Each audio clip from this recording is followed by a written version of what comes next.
A pretty wet evening in the borderland. Take a look at this pretty cool time-lapse video we captured from our rooftop camera at around 6 o'clock tonight. Now you can see sheets of rain coming down over the downtown area. Lots of dark skies. That is amazing. Let's send things over to meteorologist Darius Stringer for a look at the weather for the rest of the week.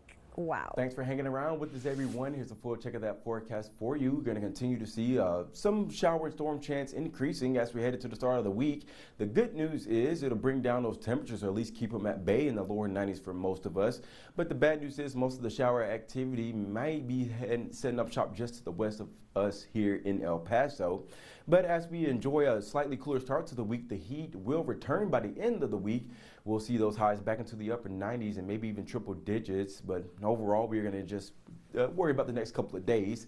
The allergy forecast will start to drop as we head into the middle part of the week as well. Still in the medium to moderate conditions, but overall not looking at anything too terrible for that the allergy forecast. Temperatures still hanging out in the lower to mid 80s this evening in most of the valley region and around that. But on the outsides, we have our coolest temperatures, 76 in Silver City, 79 in Van Horn, and 60s to 50s from Guadalupe Pass up into Ruidoso. Looking at those winds still hanging out around 10 miles an hour, decent wind speeds for us here in this region. We'll continue to see those winds sticking around that 10 mile an hour for the rest of the night, heading into tomorrow morning as well. Looking at our radar and satellite, still dealing with a good bit of cloud coverage hanging out around the region. Most of the shower activity starting to come to an end this evening as well. But we are going to see another uptick of shower and storm coverage as we get into tomorrow afternoon and evening. Our temperatures over the next 7 days, they'll stay below in the lower 90s for us through the middle part of the week, getting up to 94 on Wednesday. But after the monsoon moisture kind of gets away again, we'll see temperatures sneaking back up into the upper 90s, closer to triple digits by next Sunday. And we could be hitting 100 degrees by next Monday. So definitely looking at those temperatures back on the rise. But we're going to enjoy the first half of the week and not even think about the end of the week, right? We're going to look forward to the better rain chances around 40% chance tomorrow and Tuesday. We'll still see some isolated showers hanging out around Wednesday. But after that, things should be quieting down by the end of the week, heading into next weekend.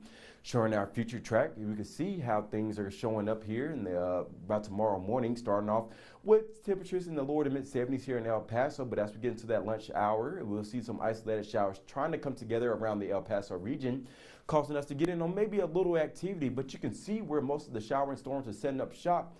Talking right around El Paso, but most of that should be heading off to our west there. So we'll see this trend continuing through the start of the week. Storms come together in El Paso, then moving off towards the north and the west, and then kind of fading away as we head into the overnight hours through tomorrow or through Tuesday morning. But really seeing the same kind of setup as we head into Tuesday as well. Showers and storms setting up here and then moving off towards the west.